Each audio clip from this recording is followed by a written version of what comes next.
8 de febrer de 1939, frontera amb França.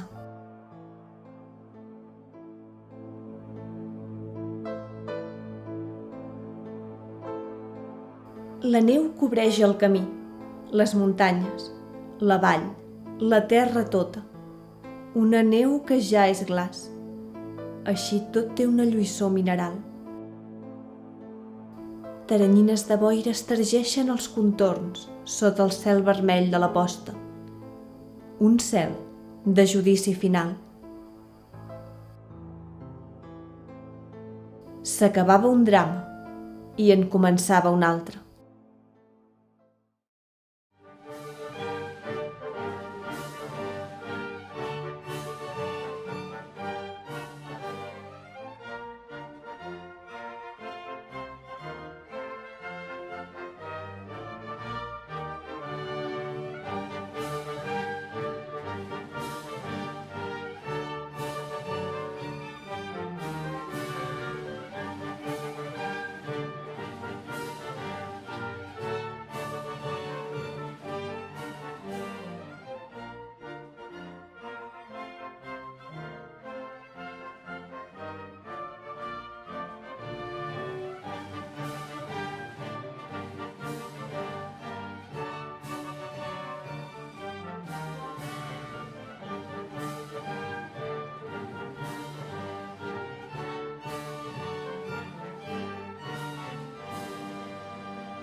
A l'abril de 1938, els nacionals havien aconseguit dividir en dos el territori que estava en mans dels republicans.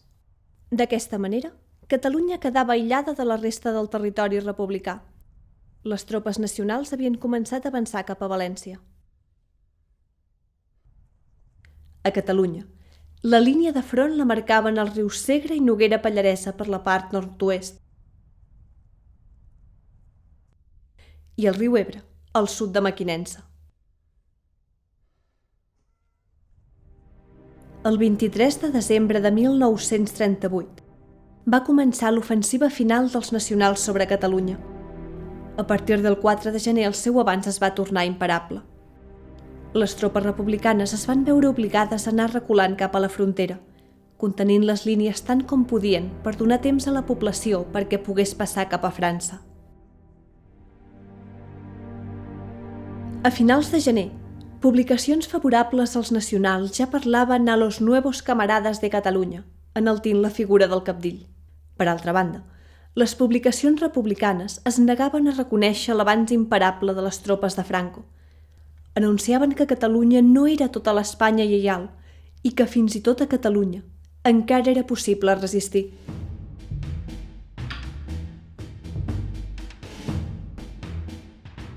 Després de la caiguda de Barcelona, van sortir articles de diferents publicacions republicanes denunciant l'ajut de l'aviació italo-germànica que rebien els nacionals, així com l'entrada de tropes estrangeres a la ciutat.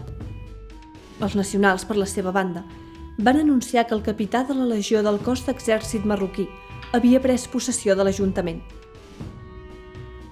L'1 de febrer, en el butlletí de campanya editat per l'agrupació de reserva de la 35a Divisió de l'Exèrcit Republicà, es desmentia enèrgicament que els dirigents republicans haguessin marxat a l'estranger. S'assegurava, a més, que tothom continuava en els seus llocs lluitant contra el feixisme.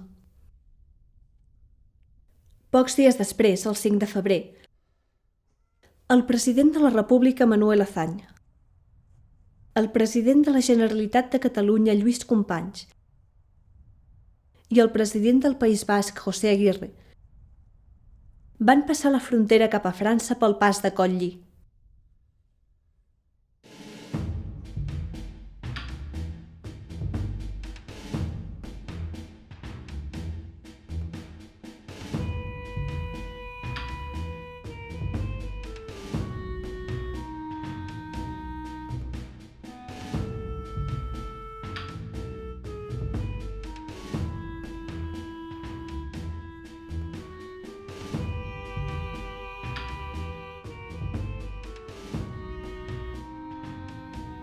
El 8 de febrer, l'Ordre General d'Operacions número 42 del 15è Cos d'Exèrcit, comunicava l'ordre d'evacuació de totes les tropes republicanes presents en territori català.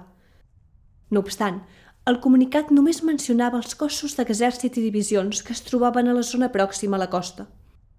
Els ordenava replegar-se cap a Portbou i passar a França. Milers de civils i militars van creuar pels passos fronterers de l'Empordà.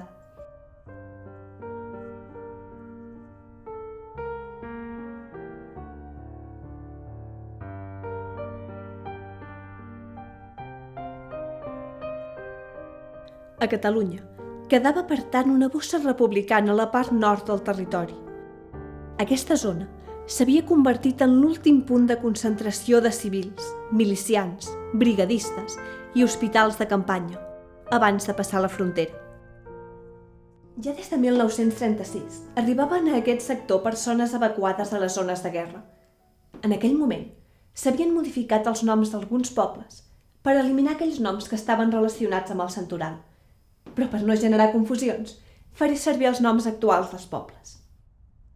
Així, a mitjans de novembre del 1936, van arribar a Ripoll 104 infants provinents de Madrid.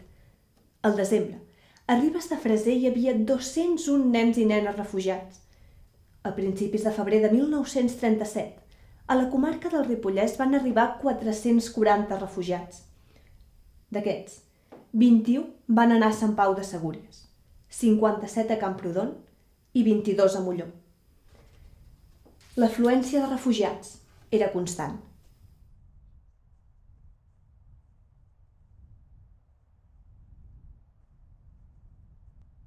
Al novembre del 38, el municipi de Fontfreda de Ter, actualment inclòs a Ripoll, havia destinat 4 punts a l'acollida de refugiats civils. Un en el refugi de l'Estació, un altre a l'Església del Roig, actualment colònia de Santa Maria de Ripoll, un altre a la colònia de Sant Quintí, actualment inclòs al municipi de Can de Bànol, i en 5 pisos habitació de la població.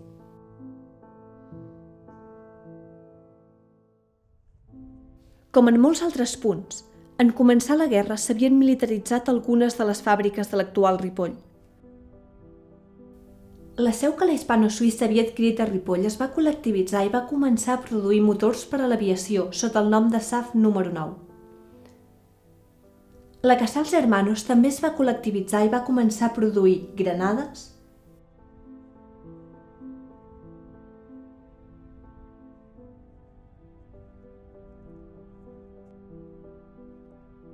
projectils,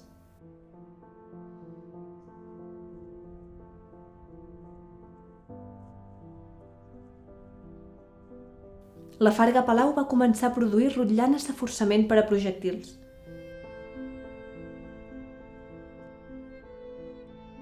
Els tallers Puigmartí també van produir material bèl·lic.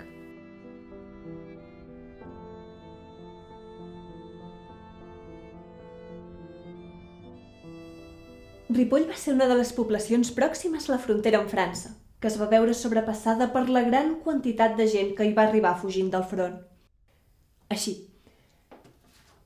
dels 7.418 habitants que hi havia el 30 d'abril del 36, es va passar a 9.301 l'1 d'octubre del 38. Això sense tenir en compte totes les persones que vivien clandestinament, ni els familiars dels carabiners i guàrdies de salt, ni totes les persones vingudes d'altres poblacions amb el pretext de tenir família a Ripoll. La línia de front cada vegada es trobava més pròxima. Això feia que també cada vegada arribessin més ferits. Per poder-los atendre, a finals de 1938 es va instal·lar un hospital de sang per acollir els soldats ferits a l'escola de les Carmelites. I en quedar insuficient, es va instal·lar un hospital d'evacuació a l'escola Joan Maragall. Per donar acollida a alguns dels nens refugiats que arribaven a Ripoll, es va fundar la colònia suïssa Alba de Ter. Aquest centre estava finançat per l'ajut suís als nens espanyols a través del comitè que tenia Puigcerdà, amb col·laboració d'assistència infantil de l'Institut d'Acció Social Universitària i Escolar de Catalunya. A mitjans de 1938, el mestre Miguel Forneguera, qui havia estat deixeble de Joan Bardín a l'Escola de Mestres de Barcelona, va arribar a Ripoll junt amb la seva dona per ocupar-se del centre.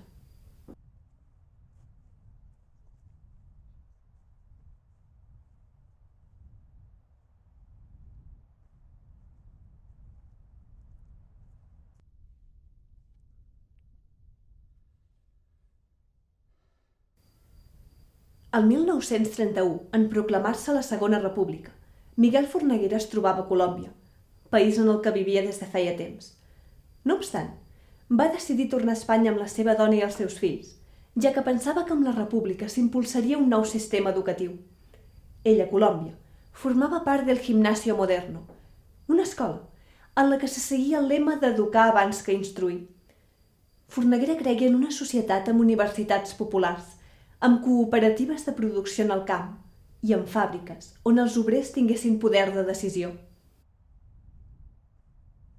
Aquests eren els ideals pels que molts lluitaven i els que els diaris i revistes republicanes recordaven incessantment com a bases de la nova societat. A Ribes de Freser, una població pròxima a Ripoll, es publicava el diari Pluma Libre, en el que en diversos números recordava que les bases de la nova societat havien de ser el repartiment de les riqueses i la lliure circulació. Forneguera descriu que ell, a Alba de Ter, es trobava cerca de los Pirineos, en una antigua residencia señorial entre prados y bosques, dirigiendo una colonia de 155 muchachos, hermanos y hermanas de unas mismas familias, que van desde los 3 a los 18 años. En varones no pasan de los 14, ya que los de 15 años quedaron en Asturias para ayudar a la defensa de su tierra. A més de nens i nenes asturians, també es trobaven en el Centre Infants de Madrid, del País Basc i alguns de catalans. El centre Alba de Ter es trobava a Rama, actualment una finca privada propietat del comte de la Vall de Merlès i baró d'Eroles. El propietari no ha donat permís per gravar-hi. La colònia va rebre aliments procedents de Colòmbia, enviats pel Comité Pro Defensa República Espanyola, de Santa Marta. Forneguera, en una carta d'agraïment, demanava si li podrien enviar més plàtans secs per tenir provisions per l'hivern. No obstant, abans que s'acabés el fred, van haver d'abandonar el centre. Davant l'avanç nacional, la colònia es va haver d'evacuar. El 27 de gener, una noia del Socors Roig Internacional els va transmetre l'ordre. Per evacuar, però, només disposaven d'un autocar de 40 places. En el centre, entre infants i personal, eren 160 persones. El xofer es va comprometre a realitzar 3 viatges i, tot i les complicacions, va complir la seva paraula. Van evacuar per la ruta més llarga, passant a França per Figueres, ja que van suposar que tant a Colldares com a Puigcerdà, els passos més pròxims, hi hauria neu. Quan el primer grup d'infants va deixar el centre, aquest es va convertir en un hospital de sang. I el dia abans que l'últim grup deixés el centre, a Ripoll hi va haver un bombardeig, on segurament va morir la noia del Socors Roig Internacional. Forneguera, junt amb la seva dona i les seves 2 filles, es van ocupar de la colònia a l'exili. Els seus 2 fills no havien pogut passar la frontera amb ells des de Ripoll. Un havia estat cridat a files i havia entrat a formar part de l'anomenada Quinta del Biberó. L'altre es trobava ajudant en una altra colònia infantil. A França, la colònia va ser reubicada en un edifici del municipi de Sète. Finalment, però, els infants van ser repatriats als seus pobles natals. Forneguera i la seva família es van quedar pel sud de França, esperant poder-se reunir amb els seus 2 fills. Durant la retirada, a Ripoll i als seus voltants no només van arribar-hi refugiats civils. Al setembre del 38, Negrín, president del Consell de Ministres d'Espanya, havia pronunciat un discurs anunciant la retirada de les brigades internacionals. Un mes després, l'octubre del 38, es va organitzar un acte de comiat a Barcelona. No obstant, la repatriació va ser lenta. Alguns brigadistes van continuar lluitant a les files republicanes fins pràcticament al final de la guerra.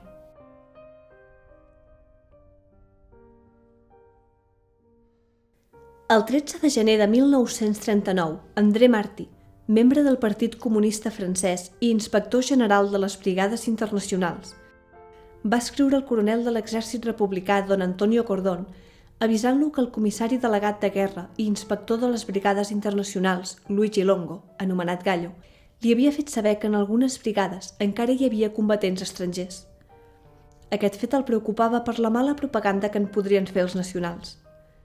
2 setmanes després, el 28 de gener, Gallo va informar l'agrupació de reserva de la 35a Divisió que els internacionals havien tornat a entrar en acció. Gallo enaltia l'heroisme i assegurava que es produiria un contraatac victoriós per part de l'exèrcit republicà.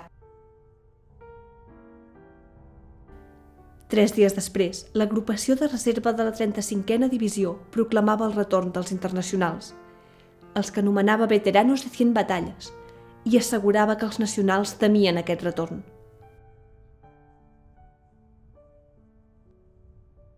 Altres dels integrants de les brigades internacionals que no havien estat repatriats esperaven poder passar la frontera agrupats en diversos punts. Un d'aquests punts va ser Ripoll, que es va convertir en el campo de desmovilización de la 15ª Brigada. A Ripoll i als seus voltants es van concentrar brigadistes estatunidencs, anglesos, canadencs, argentins, alemanys, austríacs, suïssos, portuguesos, uruguaians, neozelandesos, australians, russos, noruecs, escocesos, grecs, ucraïnesos, porto-riquenys, iugoslaus, romanesos, cubans que van aprofitar l'espera per crear l'Asociación de los Combatientes Cubanos en la Guerra Civil Espanyola, coneguda també com l'Asociación de los Combatientes de la Libertad, i un metge d'origen xinès. Durant l'estada dels brigadistes a Ripoll es van organitzar diferents actes, així com també es van distribuir pamflets recordant el motiu de la lluita i instant a continuar-la per aconseguir una unitat mundial enfront del feixisme. Un dels actes que es va organitzar va ser el del 22 de novembre del 38, organitzat per la 15a Brigada Internacional, sota el control de la Comissió del Front Popular Antifeixista. L'anunci del festival anticipava la participació de brigadistes de diferents nacionalitats.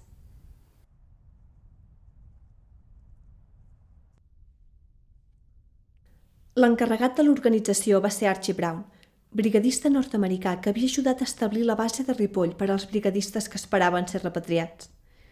El desordre que regnava en l'exèrcit en retirada i els diferents comitès i comissions va provocar que l'organització del festival topés amb nombrosos obstacles, com és ara obtenir el permís per retirar cadires del local i poder així organitzar un ball, o aconseguir pintura per fer els cartells anunciant l'acte.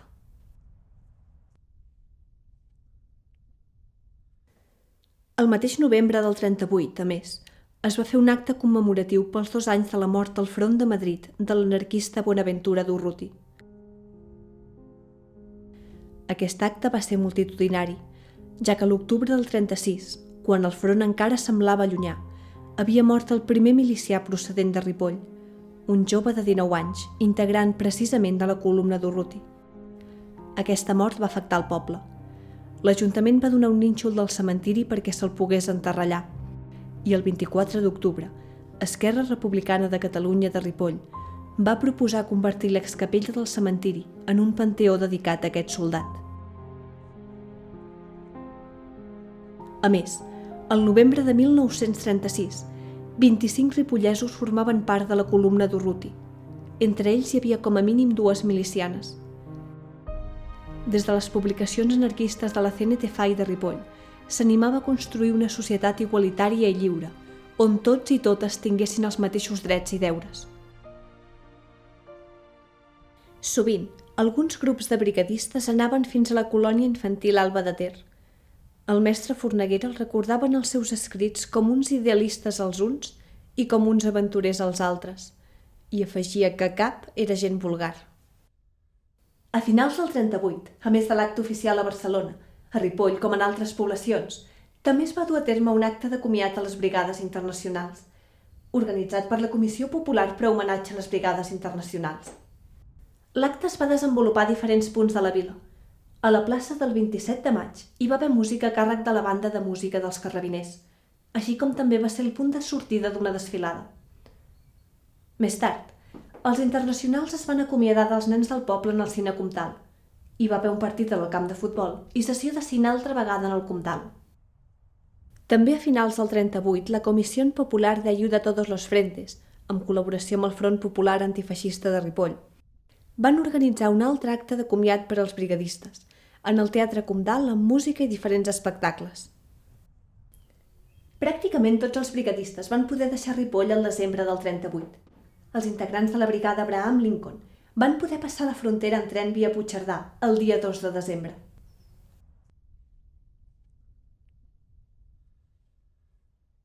Mauri Còlou descriu així el seu últim matí a Ripoll. Un suau vent bufava la boira lluny de les muntanyes. Els records s'agitaven mentre baixava caminant la carretera. Déu meu, no hi havia sorolls d'artilleria o dispars de rifle. Vaig sentir el clip-clop d'un pagès amb el seu burro. «Salut! Salut!», vaig contestar. Llavors, un altre cop aquella incòmoda quietud. La guerra semblava llunyana. Els meus pensaments estaven amb els camarades que no podrien tornar. Que afortunat que era d'estar viu i quin sentiment tan trist a l'haver d'abandonar Espanya. Però la guerra no era tan llunyana. En el moment de passar la frontera, van aparèixer avions franquistes sobre Puigcerdà. Còlou escriu: «No hi havia res que nosaltres poguéssim fer. Vaig mirar Espanya, l'Espanya que havia arribat a estimar. Masses records amargs i bonics. I ara tot era fum i foc. Una emoció incontrolable va sorgir de dins meu». Els anglesos també van deixar Ripoll al desembre.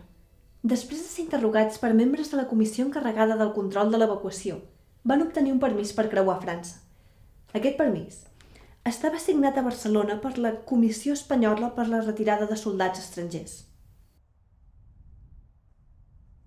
No tots els brigadistes concentrats al sector de Ripoll i voltants, però, van poder passar a França el 1938. Al gener de 1939 encara s'hi trobaven persones de diferents nacionalitats. Entre ells, un grup de canadencs. En veure que tant britànics com americans eren repatriats i ells continuaven a Ripoll, els canadencs es van començar a inquietar. Van enviar un comitè a Barcelona per assabentar-se de què passava. Un dels escollits per anar-hi va ser Isaac Abrahamson. Abrahamson diu sobre el seu encontre amb André Marty, inspector general de les Brigades Internacionals. Ens van portar a l'oficina d'André Marty. La seva rebuda va ser més que glacial. Estava enfadat. Ens va cridar i amenaçar. I va dir que els comitès no s'acceptaven a l'exèrcit. Després d'estudiar els fulls de servei de cada un dels brigadistes que havien anat a veure'l, els va dir que era el govern canadenc el que estava posant obstacles a la seva repatriació. Convençuts per les paraules de Marty, van decidir inscriure les seves famílies a Canadà perquè pressionessin el govern. Finalment es va organitzar la repatriació. Un reduït nombre de voluntaris no va aconseguir el permís d'entrada a Canadà perquè no va poder demostrar que eren residents legals d'aquest país. Els problemes de repatriació els van tenir perquè alguns sectors consideraven que eren mercenaris i comunistes que podrien causar problemes al país. Entre gener i febrer de 1939, unes setmanes després que la majoria dels brigadistes haguessin abandonat Ripoll, aquesta població va patir 4 bombardejos. Todos a pleno dia i en una sola passada. El primer va ser contra l'estació de ferrocarril i amb un total d'entre 20 i 25 bombes llançades. L'endemà, amb el mateix objectiu, 5 avions van llançar entre 30 i 40 bombes. El dia 25 de gener, 6 avions van bombardejar per tercera vegada.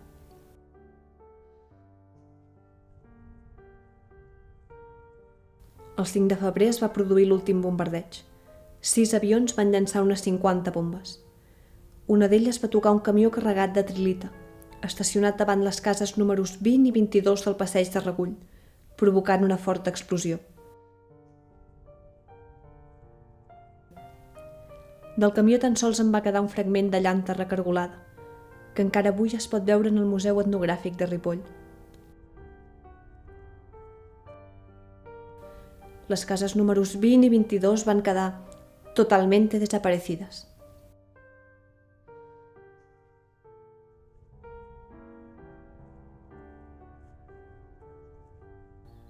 Els danys comptabilitzats per l'alcalde van ser 160 edificis danyats, 250 amb danys menors, diversos ponts afectats i 14 morts.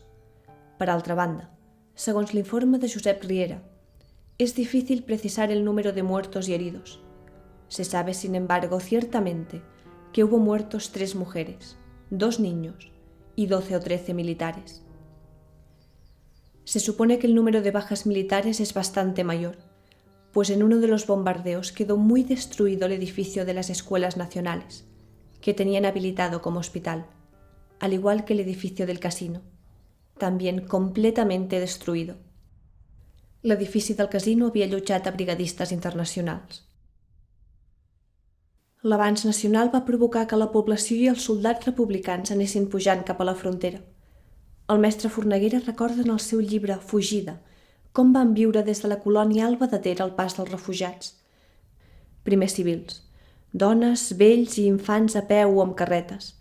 Més tard famílies més benestants amb cotxes i camions. I finalment soldats republicans. Alguns grups pujaven a Rama per reposar i passar-hi la nit.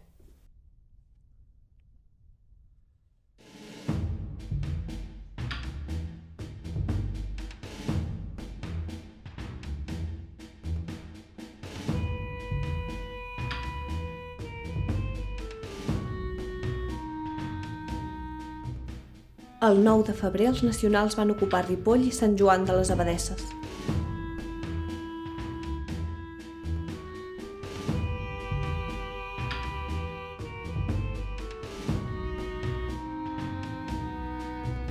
Sant Joan, fins feia poc, havia acollit a uns 300 brigadistes portuguesos. Anys abans, el 1931, amb la proclamació de la Segona República Espanyola, molts portuguesos exiliats a França van venir cap a Espanya.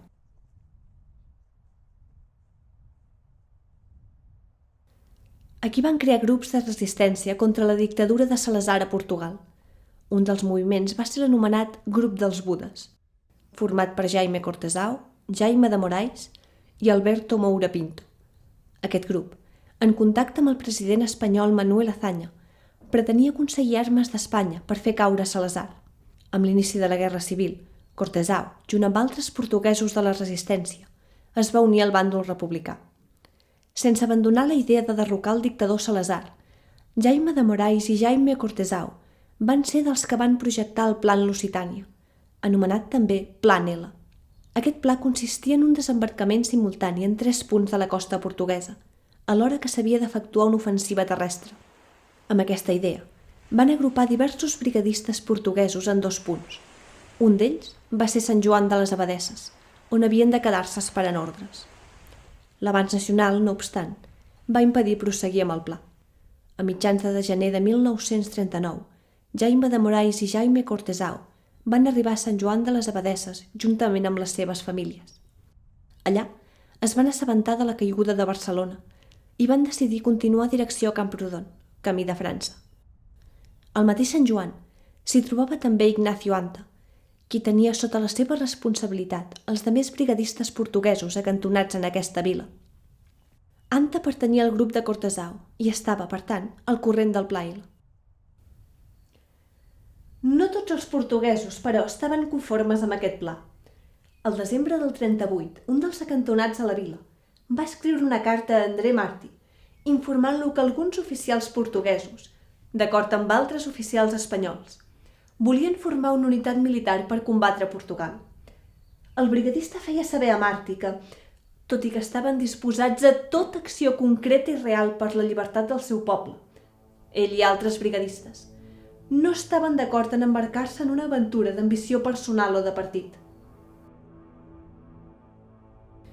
Finalment, amb l'avanç nacional, també Anta i els demés brigadistes portuguesos que es trobaven amb ell van marxar a direcció a França. Tant a Ripoll com a Sant Joan, els republicans, durant la seva retirada, van incendiar diversos edificis que no volien que caiguessin en mans dels nacionals. A Ripoll es van incendiar diverses fàbriques i es va fer una voladura de tot el material de guerra acumulat a l'estació perquè els nacionals no se'l quedessin. A Sant Joan, a més de l'incendi d'algunes fàbriques, el 7 de febrer van saquejar una sucursal de banc de la població. Al igual que a Ripoll, es va fer una voladura a l'estació de tren. I a més, per retrasar l'avanç dels nacionals, es va volar el pont que dona accés a la població. El mateix dia 9 de febrer, els nacionals van arribar a les portes de Sant Pau de Segúries, població que dona entrada a la vall de Camprodon, últim sector republicà en el que s'havien anat replegats civils i militars. Un gran nombre de persones es trobava a la vall camí de França. Al ser tocar a França van dir ui, ui, ja ens van avisar, ja per la ràdio avisaven. La mare va fer una olla grossa que en deien rebaixinat, perquè per la reculada va posar al carrer València, anava ple de gent, molts demanaven per dormir, altres demanaven per menjar, i el meu pare, aquí a la botiga d'aquí al carrer València, hi teníem el taller darrere. I va dir, diu, saps què faré amb nosaltres? Diu, mirarem de trobar uns fardos de palla i vàrem estendre tota la palla al treballador. I allà van entrar refugiats a dormir. Des del balcó veiem passar aquí a la muntanya els soldats. Tots els soldats que marxaven cap a França. Una corró contínua de soldats i gent, i de famílies, i bueno, va ser horrorós. Per tal de donar temps a que tota aquesta gent, civils i militars, entre ells molts ferits o malalts, arribessin a la frontera, els republicans van defensar amb força Sant Pau de Segúries. Ens trobem al Gessal de Dalt. És una de les posicions defensives de la població de Sant Pau de Segúries. Tot el que és la part nord de Sant Pau de Segúries està ocupada pels soldats republicans que estan creant aquesta defensa. Si llegim el diari del dia 9 de febrer de 1939, Diario de Operaciones, día 9 de febrero de 1939, tercer año triunfal. División 53. El primer regimiento ha continuado su marcha hacia la frontera, ocupándose en las primeras horas de hoy el pueblo de San Juan de las Abadesas, continuando el avance hasta alcanzar a las 18 horas el pueblo de San Pablo de Segúries y alturas que lo dominan por el sureste. Aquí doncs veiem com els nacionals han arribat a Sant Pau de Segúries. Aquí al Gessal de Dalt és un dels punts on es veu perfectament la carretera de Sant Joan de les Abadeses que dirigeix a Sant Pau de Segúries. I aquí és on les tropes republicanes ofereixen aquesta resistència.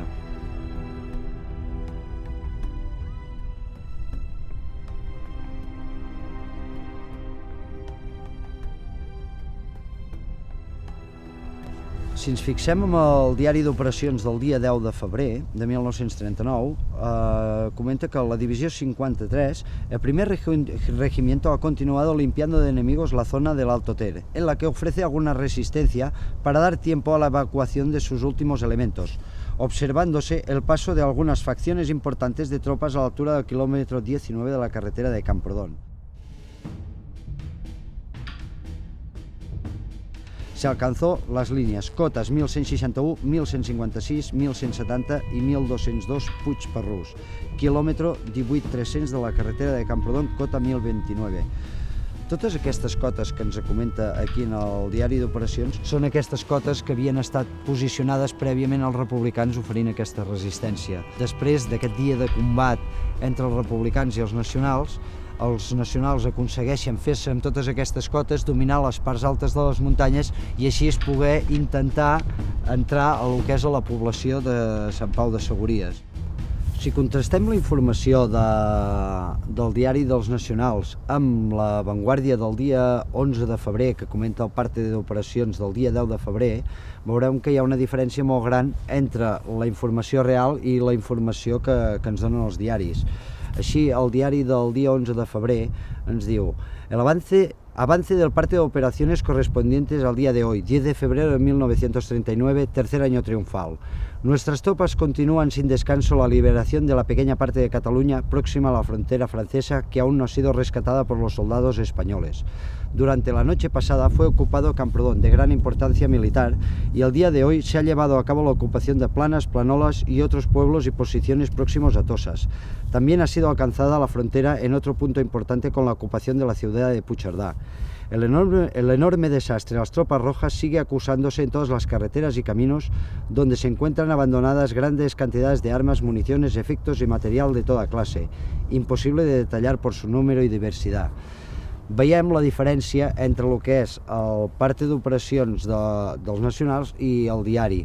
És a dir, el parte d'operacions sí que ens explica la dificultat que tenen les tropes nacionals per entrar a la vall de Camprodon, que encara el dia 10 estan a Sant Pau de Segúries, i en canvi el diari ens fa l'esment de que ja s'ha arribat a Camprodon i ja han arribat a dalt la frontera i la guerra a Catalunya ha acabat.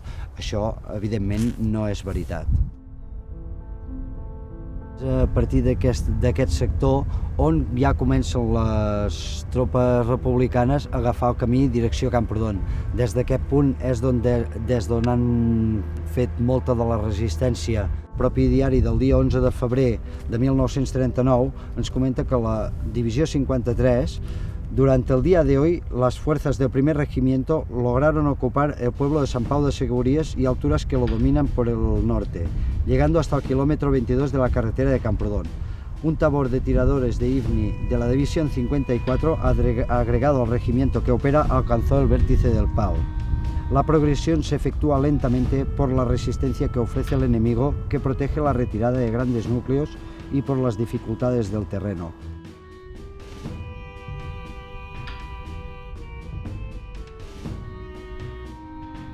Les tropes nacionals aconsegueixen trencar el front republicà. Aquests 3 dies són claus perquè tota la gent que hi ha a Camprodon puguin marxar cap al Coll d'Ares i no quedant agafats presoners per les tropes nacionals. Dintre d'aquesta gent ens trobem amb una bossa de gent d'unes 30 o 40.000 persones i 3.000 ferits. En la retirada republicana, els soldats, a mesura que van avançant direcció a Camprodon, van fent les voladures dels diferents ponts que hi ha per dificultar l'avanç dels nacionals. Aquí a darrere tenim el pont de la sortida de Sant Pau de Segúries, que va a direcció a Camprodon, que és un dels molts dels ponts que van volar els republicans per dificultar aquest pas. Gràcies a la documentació que va guardar Manuel Bravo Silvares, tinent de l'11è batalló de sapadors integrat a l'11è cos d'exèrcit, podem constatar que va ser el seu batalló l'encarregat d'efectuar les voladures a la zona de Camprodon. En les ordres rebudes el dia 9 de febrer de 1939 se li ordena que destrueixi tant els ponts com les infraestructures en l'eix Camprodon-Molló, frontera francesa. Si mirem l'ordre, ens diu textualment: con esta fecha dispongo para usted que efectúe las destrucciones en el eje de comunicación Camprodon-Molló, frontera francesa. Significándole, deberá ejecutarlas cuando se le ordene replegarse después al puesto de control del batallón. Puesto de control, 9 de febrero de 1939. Firmado el comisario Francisco Salgot y el jefe de batallón Antonio Seoane, al teniente don Manuel Bravo Silvares. Aquest batalló també estava encarregat de fer la voladura del pont de Can Bataller i els de Camprodon. Com veurem més endavant, els soldats que havien d'executar aquestes ordres finalment no les varen complir. Una altra de les coses que ens trobem a partir de Sant Pau de Segúries fins a dalt a la frontera són l'abandonament de grans quantitats de material a les vores de la carretera. Els soldats republicans, en vista de que la guerra és pràcticament acabada i que molt d'aquest material ja no l'hauran d'utilitzar, per anar més lleugers i poder fer més via i aconseguir pujar als ports de muntanya que hi ha per aquest sector, van abandonant a diferents punts tot aquest material. Molt d'aquest material és abandonat inclús sense explosionar. Es llença a la vora de les carreteres o dels ponts quedant aquest material fins al dia d'avui que encara es poden trobar les restes de tot això que es va llançar. El que més es troba són les granades de qualsevol tipus o bé projectils de morter des de 50 mil·límetres o 81 mil·límetres o inclús projectils d'artilleria de diferents calibres.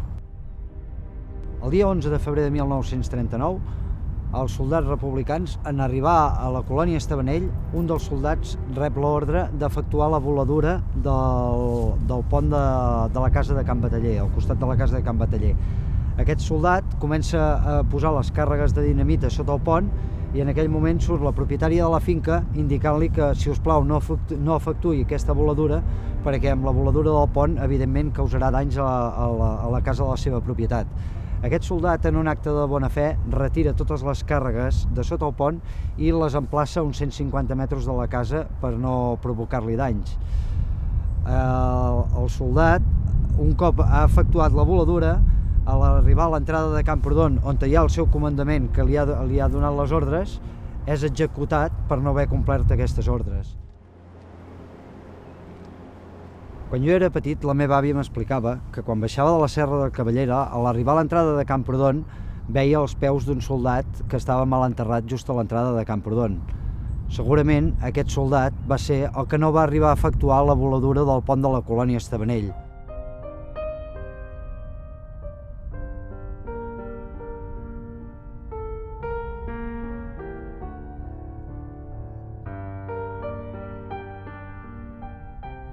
Aquesta població dona entrada a dues valls, la del riu Ter i la del riu Ritort. En aquesta vila s'havia reunit el govern durant un curt període de temps, ja que Negrín s'havia instal·lat en una casa del passeig Maristany, situat a les afores de la població. I a casa els meus pares es cuidaven de la finca dels García Nieto. Però com va haver passat un any i pico de la guerra, en Negrín va portar la seva dona i els dos fills, que tenia un noi i una noia. I eren de la meva edat, més o menys. I jo vaig jugar amb ells, molt normal, perquè estàvem allà mateix. Els va portar a la Torre Gran. Allà hi vivia la senyora de Negrín, amb els seus fills, les minyones, les que tenia. Després va continuar la guerra, quan ja la cosa començava a anar malament.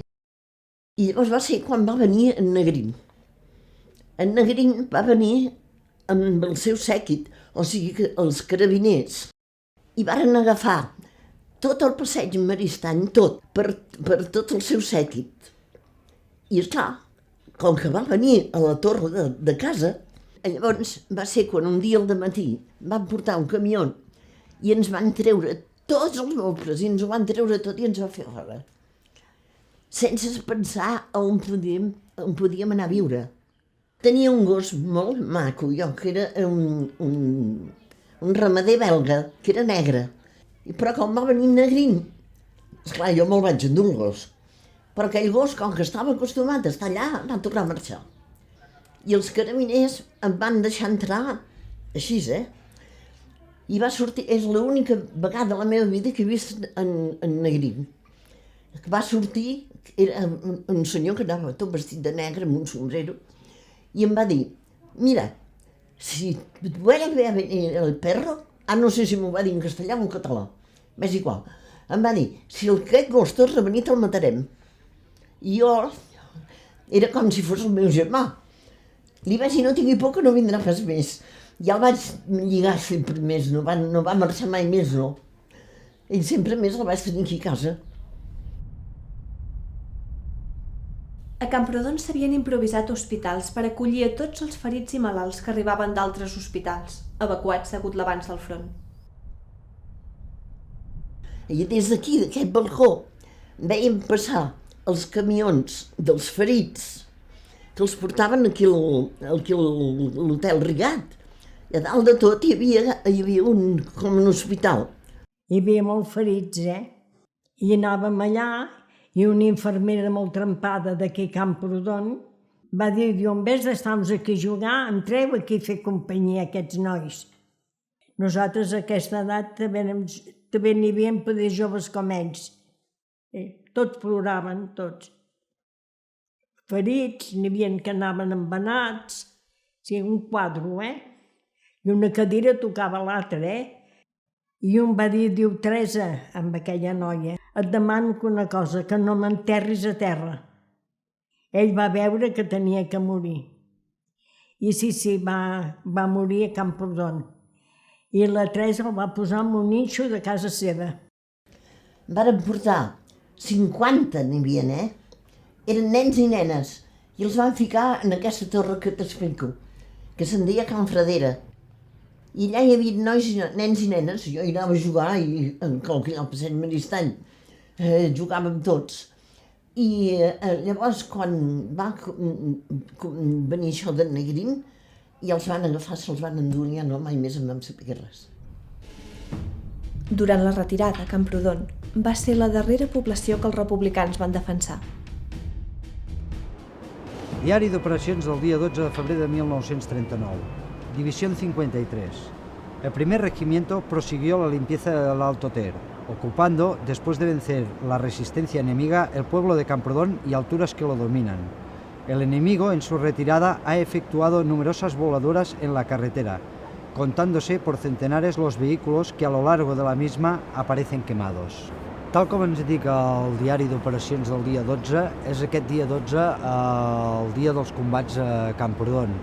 Els combats aquí a Camprodon són intensos, comencen a les 12 del migdia i s'efectuen a través de l'entrada pels nacionals pel sector de la nostra esquerra, que és la muntanya de Sant Antoni Nou i Sant Antoni Vell, i el sector de la nostra dreta, que és el sector de la Costinyola, on estan posicionades les tropes republicanes, o el propi turó on estem ubicats ara nosaltres mateixos, que és el turó de Can Moner.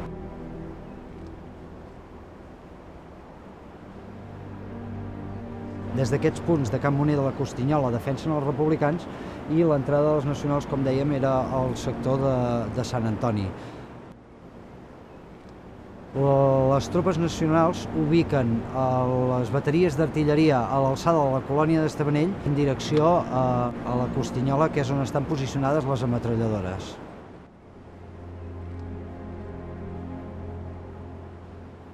I ens en vàrem anar a una casa de pagès que en diuen la Coma.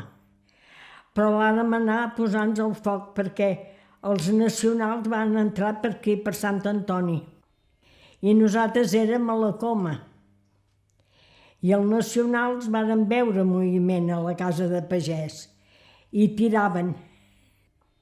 I ens sentíem a passar les bales, Però no hi va haver cap mort, no va passar res. Una de les curiositats de la retirada republicana a Camprodon és el fet de que a Camprodon no es va volar cap dels ponts.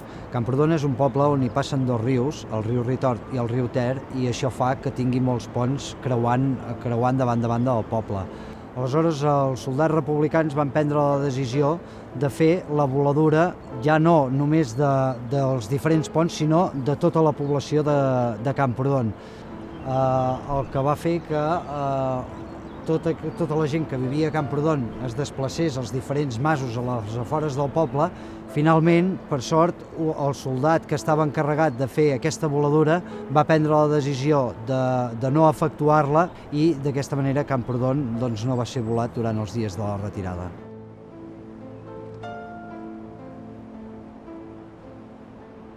Una de les cases on s'amaga la gent de Camprodon és la casa de Can Moner, on estan ubicats, on són les habitacions i les corts de la casa, i posant els matalassos a les finestres per protegir tant els infants com a les dones o la gent gran que s'han amagat a les pròpies cases.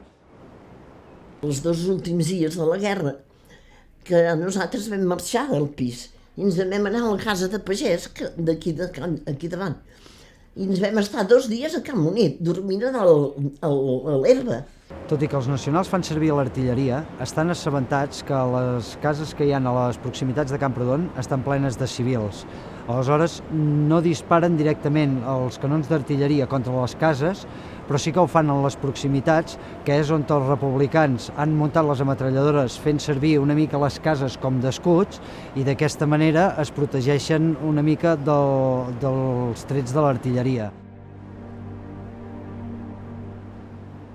Finalment, el mateix dia 12 de febrer, els soldats nacionals aconsegueixen trencar les línies defensives de Camprodon. Els soldats republicans en retirada ja es dirigeixen als sectors o bé a l'occidental a Setcases o al sector més oriental cap a la zona de Molló per passar al Coll d'Ares. De la casa de pagès varen dir ja podeu baixar a Camprodon i vàrem anar a casa meva, al carrer València. I vàrem obrir la botiga tancada. I va venir un militar allà. Jo vaig dir, ui, ¿de dónde sale usted? Quan el vaig veure em vaig posar les mans al cap, perquè el teníem allà a la casa de pagès. I va dir, no te preocupes, Teresina, perquè jo soy d'en Franco. Era amagat. I va portar un lletrero fet, molt ben fet, i el va posar allà a la porta. I deia, ocupado por sus legítimos dueños. aquell paper, i ens el va posar allà a la porta. Perquè el moro us feia molta por,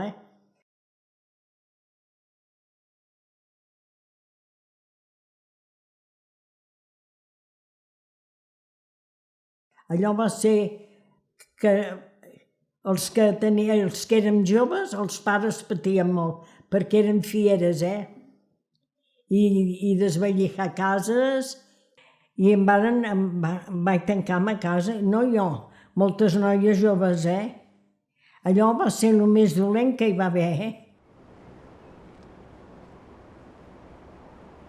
Els rojos van amagar unes armes al jardí i van excavar un tros de jardí a sota uns avets i van amagar unes armes molt bones que tenien a dintre unes càmeres de camió. Però resulta que jo no sé si és que algú les va trobar, què va passar, que després quan va acabar la guerra vam buscar-les i no hi va haver maneres de trobar-les.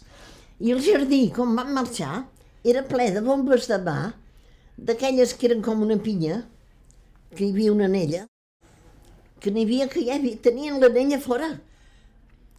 I la meva mare amb una pala les travia. I van venir els de recuperació i li van dir no ho toqui, que li poden explotar. I llavors van venir els de recuperació a treure tot el del jardí, però n'era ple. Ho van deixar ple de bombes de mà. A la finca de Casas García Nieto hi havia una fossa molt gran que hi guardaven la terra del tenis i quan es tenia d'arreglar les pistes tenien la terra i allò va quedar buit. Ho van omplir de màquines d'escriure i després el garatge estava ple de matalassos que havien anat a requisar de tots els això, matalassos, sofàs.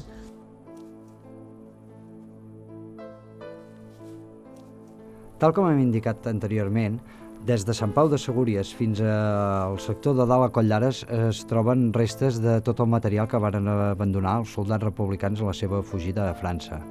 Avui ens trobem aquí a la zona de Can Pascal de Camprodon, un dels llocs importants on es va fer una de les voladures de tot aquest material. Aquesta voladura consistia en diferents caixes de granades i de munició i la qual l'explosió, la ona expansiva, diguéssim, va fer mal a lo que era l'era de la casa de Can Pascal. Aleshores, acabada la guerra, el propietari d'aquí de la casa de Can Pascal, al no tenir diners per comprar el mallat per refer l'era, va decidir d'anar buscant tots els fusells que havien quedat abandonats aquí al seu sector. I d'aquesta manera procedir a fer el mallat i tornar a reconstruir l'era. L'any 2015, quan varen tornar a refer l'era, doncs ja havien passat molts anys i tornava a estar malmesa, va ser quan va sortir al descobert de restes d'aquests dels fusells que havia fet servir el propietari de la finca per arreglar-la. I aquí podem veure un d'aquests fusells que va sortir l'any 2015 com encara té les restes del ciment. Encara a dia d'avui queden restes visibles d'aquells tràgics fets a la vall de Camprodon. Després dels forts aiguats que hi va haver l'any 1940, que varen malmetre bona part del passeig de la Font Nova, les autoritats del poble varen decidir refer-lo. No tenir la matèria primera per poder arranjar la barana, varen optar per agafar els somiers que quedaven encara dels diferents hospitals de campanya que hi havia hagut aquí a Camprodon. I encara a dia d'avui podem veure aquests somiers que fan la funció de barana aquí en aquest propi passeig.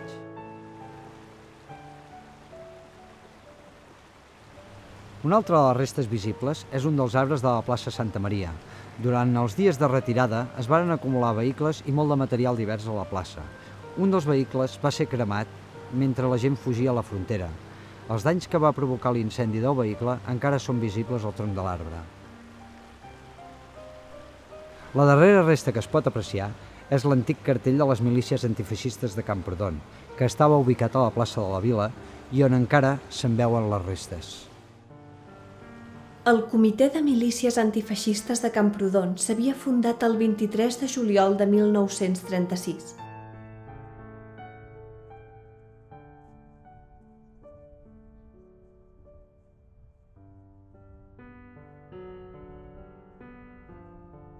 Setcases i Molló van convertir-se en les darreres poblacions per les que van passar els refugiats abans d'entrar a França. Un cop deixades enrere, iniciaven l'últim tram del seu camí cap a l'exili.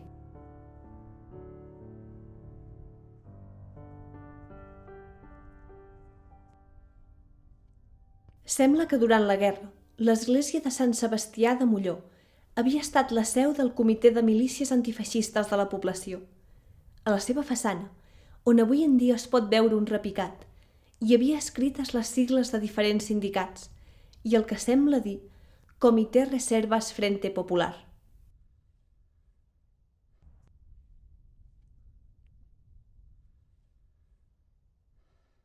El govern francès no va obrir la frontera per als refugiats civils fins al 28 de gener de 1939 i una setmana després, el 5 de febrer, la va obrir per als soldats. Ja feia temps, però, que el govern francès mostrava la seva preocupació davant la possibilitat que un gran nombre de refugiats arribés a les seves fronteres. A l'abril de 1938, el ministre de l'Interior francès, Albert Sarraut, ja comentava que s'havia de tenir en compte la possibilitat que el govern espanyol afavorisca la població que no podia ajudar en la defensa marxés cap a França. Al gener de 1939, en veure que la resistència anunciada pel govern republicà no frenava l'avanç nacional, el govern francès va témer que molts refugiats arribarien a les seves fronteres. Per intentar evitar-ho, va proposar que es creés una zona neutral a la banda espanyola de la frontera, on tots els refugiats haurien de quedar-se. França va proposar que, junt amb Anglaterra, ajudarien al seu avituallament. Aquesta proposta va ser presentada tant al govern feixista de Burgos com al govern republicà, sent rebutjada per les dues parts. El govern francès, en vista d'aquesta negativa i veient que degut a la gran quantitat de colls i passos de muntanya entre ambdós països no podria evitar l'entrada de refugiats, va decidir establir una franja vigilada militarment a la frontera. A partir del 26 de gener, la Guàrdia Nacional Mòbil, els gendarmes i els guàrdies senegalesos van començar a vigilar la zona fronterera, esperant l'arribada dels refugiats.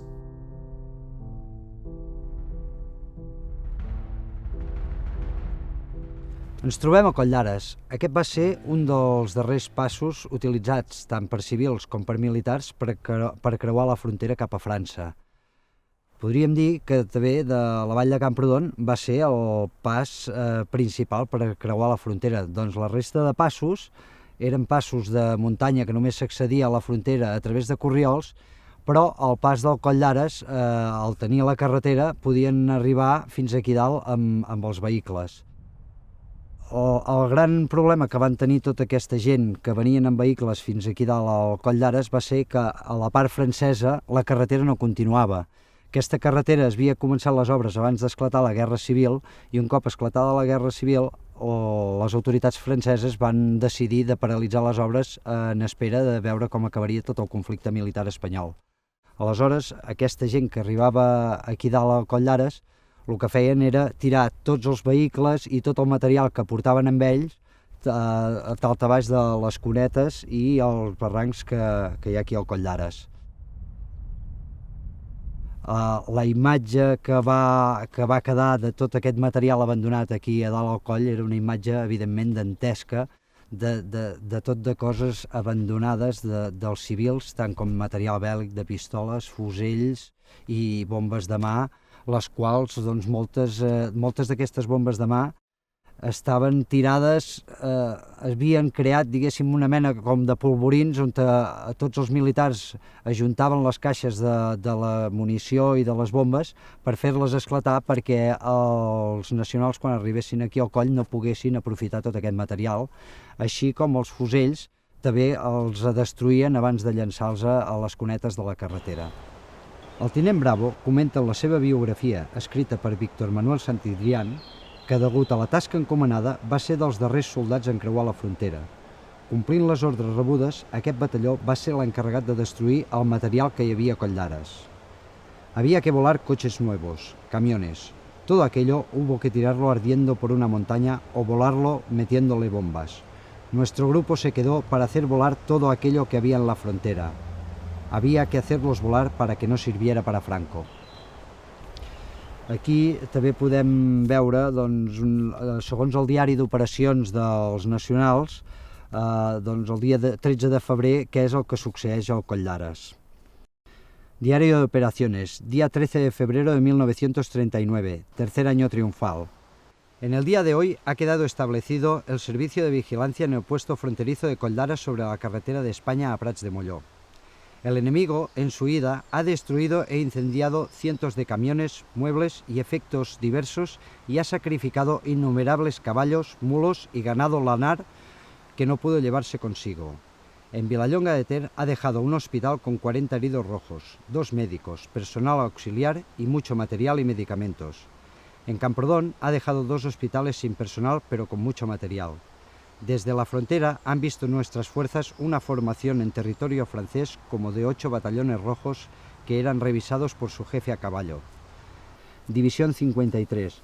El primer regimiento terminó la limpieza del Alto Ter mediante la ocupación de Molló y alturas próximas a la frontera. El enemigo no ofreció resistencia, pero siguió efectuando voladuras en la carretera para conseguir su total destrucción y la del armamento y material en ella acumulado. También sacrificó numerosos caballos y rebaños de ganado lanar ante la imposibilidad de llevárselos consigo. Una de les coses que s'aprecia molt bé amb aquest document és que tots els animals, el bestiar que portaven tant els civils com els militars, no es va poder traspassar a França pel tema de les malalties. Aleshores van quedar tots aquests animals per aquí a la zona del Coll d'Ares, molts d'ells van haver de ser sacrificats i d'altres van quedar totalment abandonats aquí a aquestes muntanyes.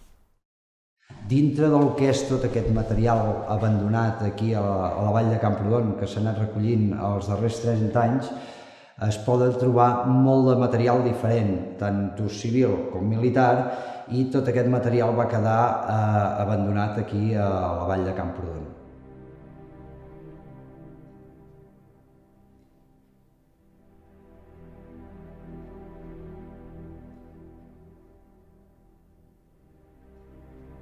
El que podem veure és el material que utilitzaven els soldats a l'hora de menjar. Tant podem veure plats, els coberts, el cassó d'un soldat, una cantimplora, o bé les llaunes de menjar que varen quedar abandonades pels diferents camins que portaven cap a França.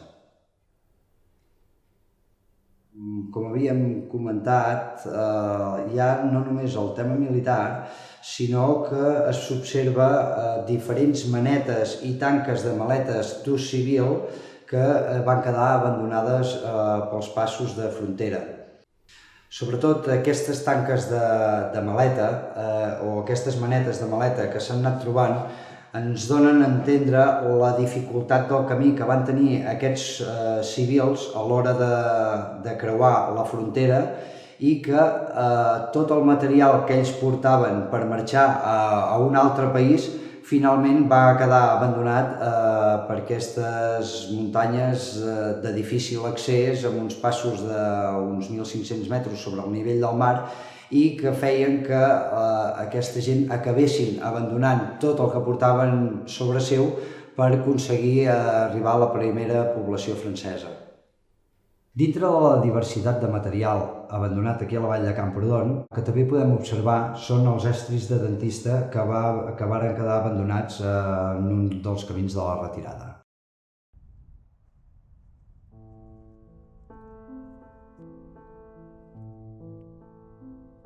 El pres nacional Fernando Parada Viejo, qui junt amb altres, havia estat conduït a la frontera pels seus guàrdies, membres de l'exèrcit republicà que davant la desbandada general no sabien què fer amb els presos que custodiaven.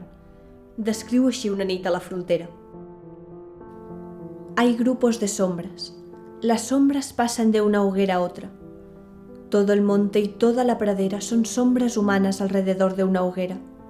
Voces, gritos, risas y llantos. La noche es una luminaria de hogueras que se extienden por toda la pradera y llega hasta la carretera. Los reflejos de las llamas se pierden hacia las cumbres que se divisan al oeste. El norte es una mancha oscura y nada hay que se pueda ver. Veo trepar la carretera que sube hasta el collado, donde está la frontera. Miles de vehículos parados, inamovibles. La frontera, se dice, está cerrada durante la noche. Hay que esperar a que llegue el nuevo día. Es el orden en el desorden. Y aún sigue fluyendo el río de gente, la muchedumbre desde Molló. Se hace difícil comprender cómo puede avanzar carretera arriba tanta gente entre miles de todas clases de vehículos.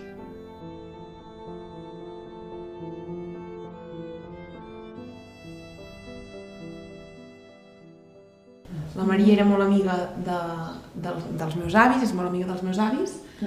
També per conseqüències amiga de la meva mare i per conseqüències amiga meva. La Maria vivia a Manresa i amb la seva família, amb la seva mare, l'Agustina, el seu pare l'Ignasi, el seu germà Joan i el seu oncle també Joan. Arriba el gener del 39, van marxar amb un camió, hi havia moltes persones dintre el camió o no gaires? No gaire. No eren gaires persones. Doncs vau arribar fins a Camprodon amb cotxe, amb el camió, i un cop a Camprodon vau seguir caminant. I el seu germà era molt petit, tenia 8 anys, es porten 9 anys amb la Maria. I la Maria, a part de la seva càrrega emocional que podia ser doncs, travessar tot Catalunya per anar fins a França, a més va intentar ajudar amb el seu germà doncs, a fer-li el més lleu possible aquesta travessia. Tal com ens indica el diari d'operacions del dia 13 de febrer, ens posa que a Camprodon han quedat 2 hospitals sense personal però amb molt de material. Aquests hospitals, que van ser abandonats a partir dels dies 10, 11 i 12 de febrer, abans que arribessin els nacionals, aproximadament hi havia uns 3.000 ferits. Aquests 3.000 ferits van haver de ser transportats en vehicles fins aquí dalt al Coll d'Ares. El problema va estar que quan van arribar a Coll d'Ares la carretera no continuava a dins de França, tal com comentàvem abans. Aleshores, els soldats republicans van començar les obres per obrir la carretera que anava des del Coll d'Ares fins al Coll de la Guilla, que era el punt on els francesos havien deixat la carretera a mig fer. Aleshores, van arribar les autoritats franceses dient que es havien de paralitzar les obres d'aquesta carretera, ja que no volien que hi hagués una carretera que comuniqués els dos països. Finalment, tots aquests soldats ferits van haver de ser transportats en camilles pels corriols de muntanya que arribaven fins a Prats de Molló.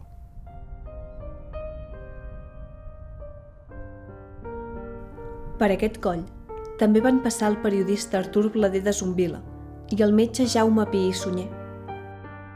Quan van arribar a la frontera, van trobar un camió ple de ferits que havien mort a l'haver hagut d'aguantar la nit a la intempèrie. En veure la situació, van ajudar a improvisar el trasllat de ferits i malalts fins més avall de la frontera, camí de Prats de Molló, on hi havia personal mèdic francès. Van resguardar-se a l'ermita de Santa Margarida. Per escalfar una mica l'ambient, alguns soldats van cremar les culates dels seus fusells. Al matí van buscar voluntaris que baixessin les lliteres entre els refugiats que es dirigien a Prats. Varen fer evacuar tota l'escola per posar allà. I allà varen fer el que era infermeria. Un tenia una bala al pulmó i l'altre al genoll. I ens va dir que si els podien recollir perquè es moririen de fred i tot això. Ho veieu, els haguessin morts, no sé per res. Els ho varen fer, els ho varen posar dins de les fulles que remassaven en la tardor per fer pallat en els porcs. I d'aquí els van amagar aquí de dins i fins que la Creu Roja va venir-los a cercar. I doncs un se va morir, el que tenia la bala al pulmó se va morir. I l'altre va tornar a venir curat i va venir al cap de 5 anys ens a remerciar. Doncs que l'havien salvat i que...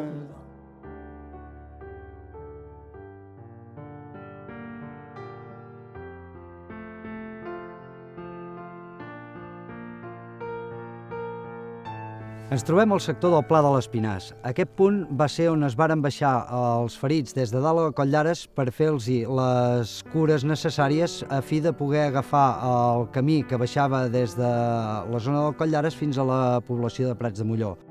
Aquí a la meva esquerra es pot veure encara el camí que es va utilitzar durant aquells dies del mes de febrer per arribar, com us deia, a Prats de Molló.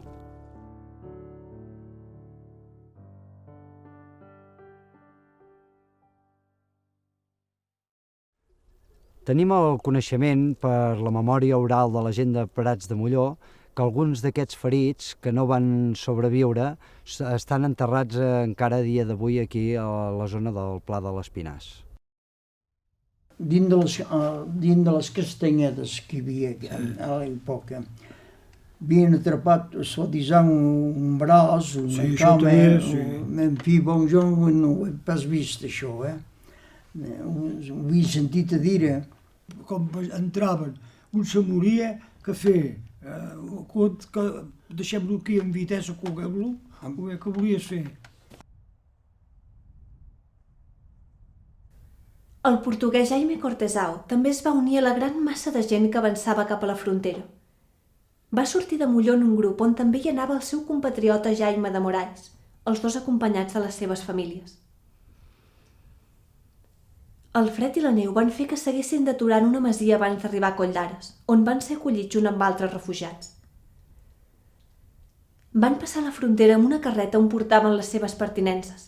La neu i el terreny irregular, no obstant, van fer que aquesta bolqués i caigués per un barranc. Cortesao, de 50 anys, va perdre el treball acumulat durant 20 anys.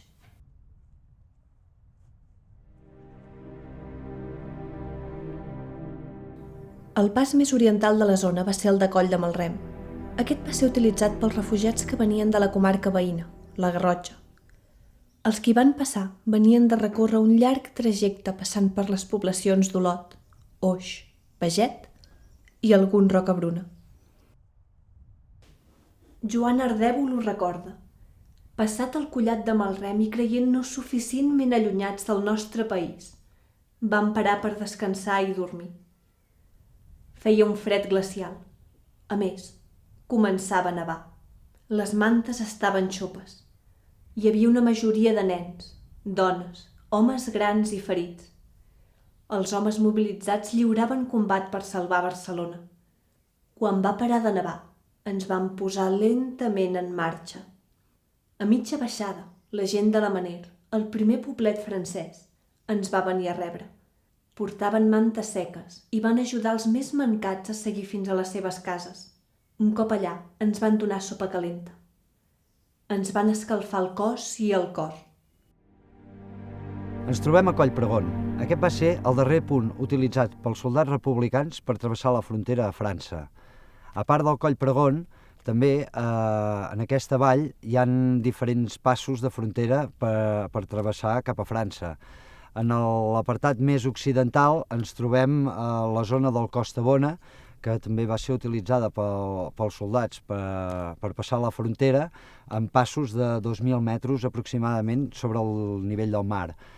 Llavors, a continuació, ja en direcció més oriental, tenim el Coll Pregón, el que ens trobem avui, i més a la meva esquerra, més oriental, tenim el pas del Coll d'Ares i ja per últim, el darrer pas més oriental i per tant el més baix sobre el nivell del mar, el Coll de Malrem.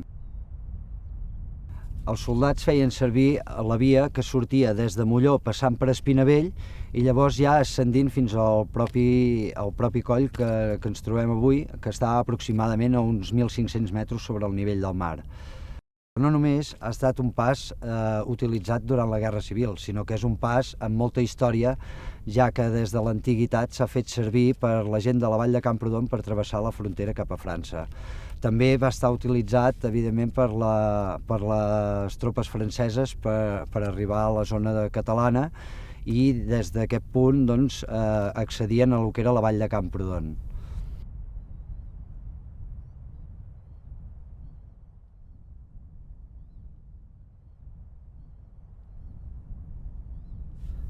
Tal com dèiem abans, el Coll Pregón va ser el darrer punt utilitzat pels soldats republicans per travessar la frontera I així ens ho indica en Tisner amb les seves memòries.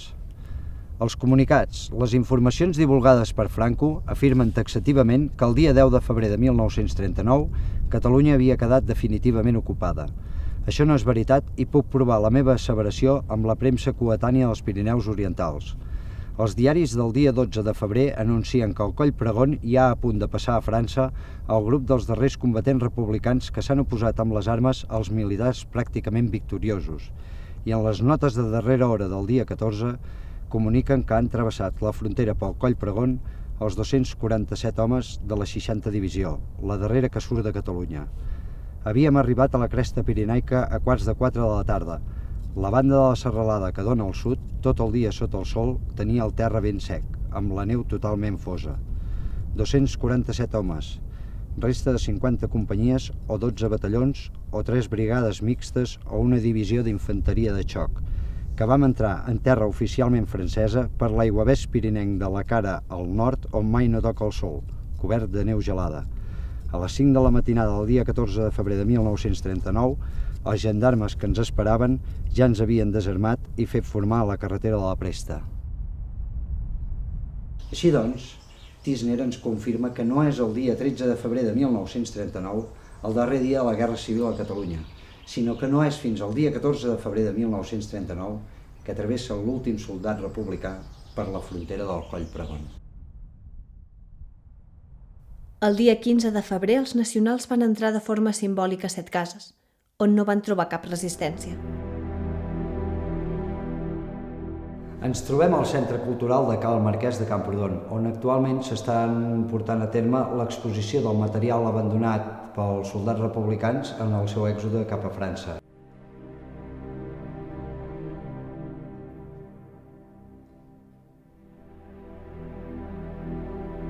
El que amb més nombre va quedar, sobretot, tirat pels barrancs del Coll d'Ares van ser les granades i els projectils. Hem de tenir en compte que tot aquest material solia arribar fins a dalt a la frontera amb el transport de vehicles. La gran majoria del que són les granades i els projectils es van fer explotar en el moment que s'abandonaven al barranc de Coll d'Ares. Però tot i així, encara a dia d'avui es poden trobar moltes granades i projectils llançats als contorns de la carretera. En aquesta vitrina es poden observar els diferents models de granades utilitzades durant la Guerra Civil, així com projectils de morter de diferents calibres. Tenim algunes de les vitrines on es poden apreciar els fusells que varen abandonar els militars en el seu èxode cap a França i que varen abandonar a la ratlla de la frontera, ja que aquest material no el podien passar dins de la part francesa. En aquests fusells es pot veure perfectament com es va utilitzar molt de material divers de molts països, ja que els republicans, per la seva dificultat a l'hora d'accedir al material, havien de comprar per diferents mercats i aquest material arribava de molts països diferents. Pel que fa a les pistoles ens trobem amb la mateixa circumstància, ja que les pistoles que s'han trobat aquí als camins de retirada, moltes d'elles provenien de molts països diferents. En aquesta vitrina doncs, podem observar tant pistoles fabricades per l'Alemanya des del segle XIX com al segle XX, així com pistoles russes, italianes, txecoslovaques, americanes i sobretot amb les que hi havia més nombre, que eren les pistoles fabricades al país d'Espanya.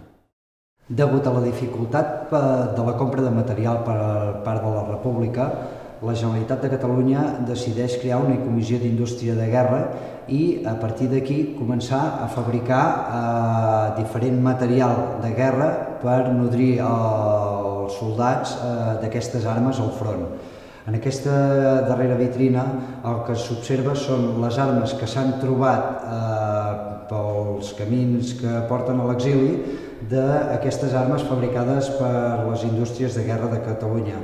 Tant podem observar des d'una pistola del 9 mm llarg, com és la Isart, o bé la pistola Escasso, fabricada a Terrassa, o també fusells i subfusells fabricats per les indústries de guerra de Catalunya. Per la seva part, els refugiats no es van trobar amb la rebuda que esperaven. Poc abans d'arribar a les primeres poblacions franceses, els gendarmes els esperaven per escorcollar-los i desarmar els soldats. I ells controlaven aquí, quan arribes a Prats, que veus Prats a baix al fons, veus Prats sota... Els controlaven aquí, la policia. Llavors, clar, es hi prenien les armes, tot això, s'abadia. Els que venien després, s'ho guardaven, ho agitaven dins del bosc o com així. Fa que acabat la guerra, pic com van ser fora, atrapaven les armes un xica per tot. Atrapaven de tot, I segurament que n'hi va haver que van atrapar coses que valien sous.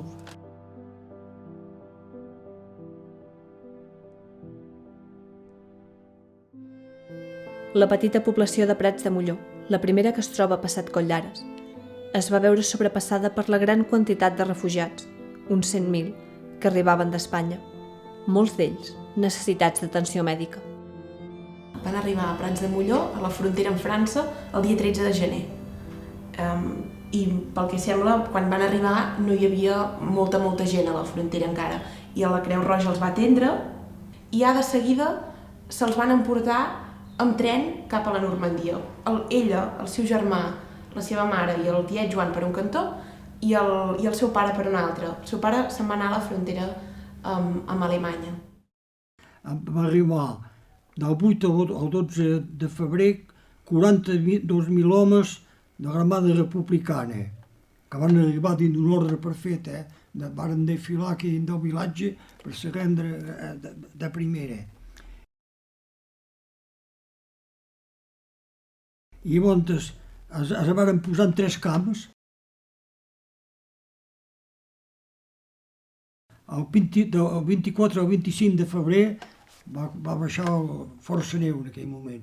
I clar, aquí cal dir que en aquests camps estaven mal, perquè eren de fora, per s'escalfar el que van fer, se n'anaven a boscos que hi ha en plaça de Prats, ara que veieu que són boscos, se n'anaven allà a tallar per tenir llenya i per fer foc, se van fer barraques també, se van fer per se poder estar de dins, perquè la població feia massa, se podien per rebre.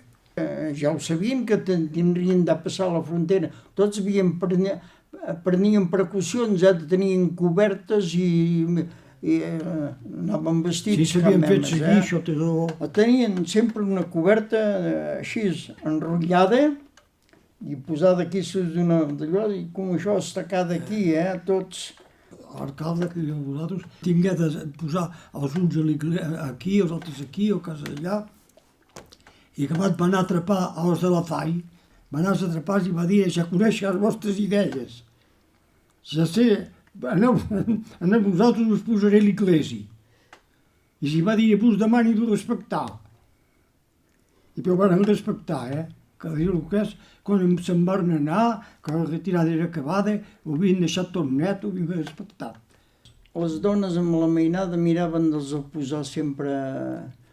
Les dones n'hi havia que tenien mainada petits, aquestes ho posaven a l'escola, més abrits, més abrigat, i posaven llet d'aquesta de boates. Aquí a Prats hi havia 4 flaquers, i abastaven pas, a fer tant de pa per tothom.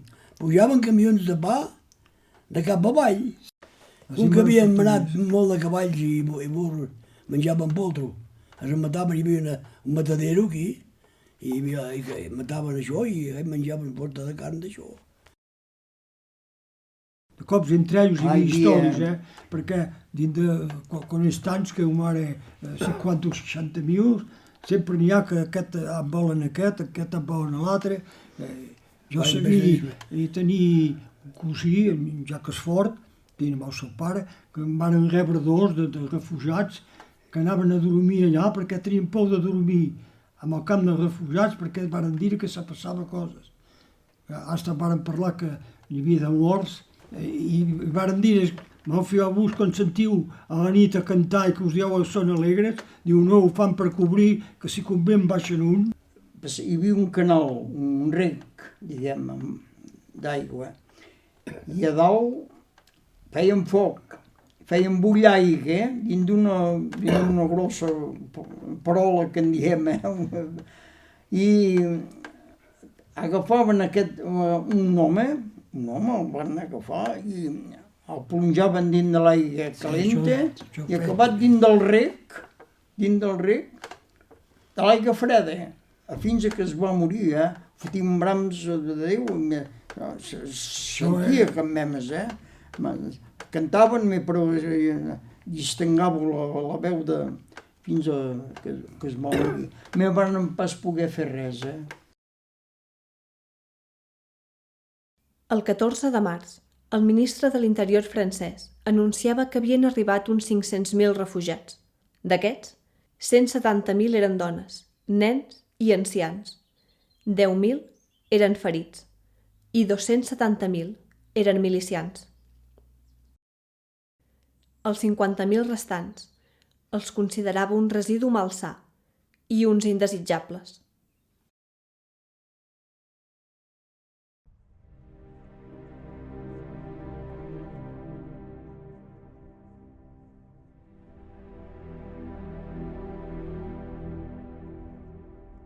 El diputat dretà de l'oposició, Jean Vernegaray, per altra banda, volia saber si es deixaria que es quedessin a França els 9.000 integrants de les brigades internacionals que es calculava que es trobaven en el país, així com tots els refugiats que no volien tornar a Espanya. Considerava que part d'aquests refugiats eren delinqüents i assassins i, per tant, no volia que es quedessin en sòl francès.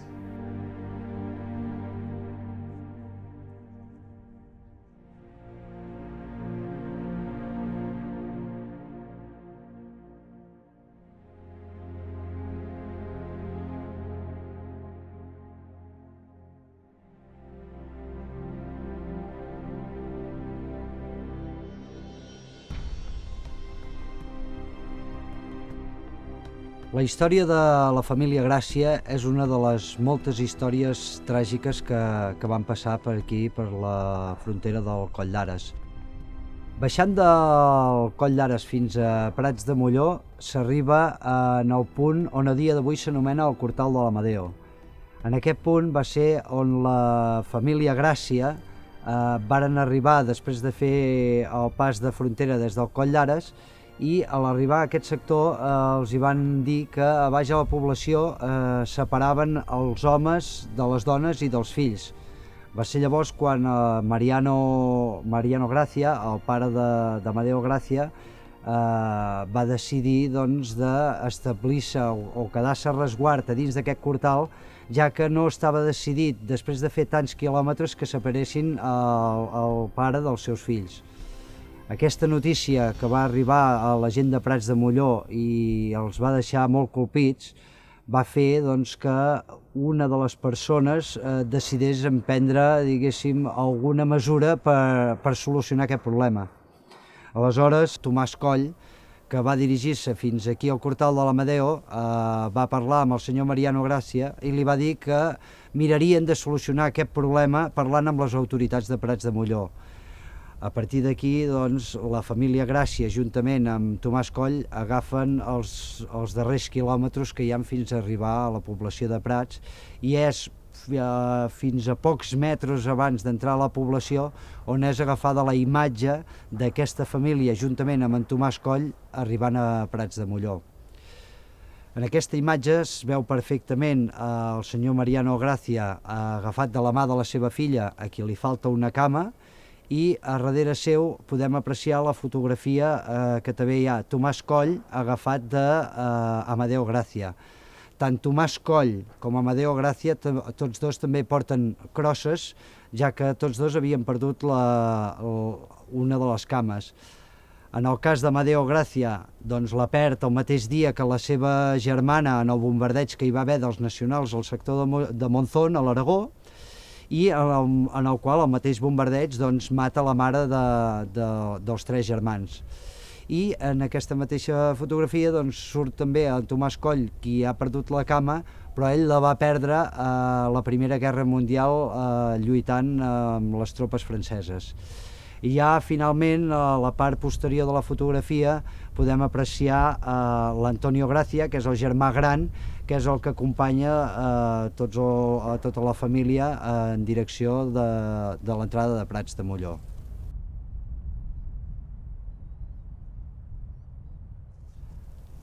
Finalment, la família Gràcia arriba a Prats de Molló i gràcies a la mediació de Tomàs Coll i altres veïns de Prats de Molló, aquesta família no és separada i en comptes de quedar internats a dins d'algun camp de refugiats de la població de Prats de Molló, les autoritats decideixen portar a la família Gràcia a Bergerac. Allà a Bergerac hi fiquen els nens dins d'un orfenat, però al pare li donen feina a prop del castell on estaven els seus fills. Malauradament, al cap de poc temps, el senyor Mariano Gracia va morir i les autoritats franceses decideixen d'agafar els 3 fills orfes i portar-los fins a la frontera espanyola, on són entregats a la Guàrdia Civil perquè facin el retorn dels 3 nens a la població de Monzón. Els presos nacionals no van tenir el mateix destí que els republicans que els custodiaven. Un cop a Prats de Molló, els van portar a un edifici, lluny de la resta de refugiats. Des d'allà, i amb l'ajuda de la Creu Roja, els van carregar en un vehicle i els van portar en un altre punt de la frontera franco-espanyola, més proper a la costa, facilitant-los el poder tornar a entrar a Espanya i reagrupar-se amb altres soldats. Tots ells van marxar cap al centre, on la lluita encara continuava. El 16 de març van rebre l'ordre d'evacuar tots els camps de Prats de Molló, el 16 de març. I el 24 de març tot era acabat, perquè va arribar en aquell moment, si vos recordes, va arribar autobús que diguem nosaltres, arribaven allà al final, eren alineats, si pas com ja n'hi havia, i es van evacuar d'aquí, sobretot cap a Argelès i a Ribes Altes. Sant Ciprià, tot aquell corn allà. Varen dir, anem a veure, que varen dir ens en volem tornar a Espanya.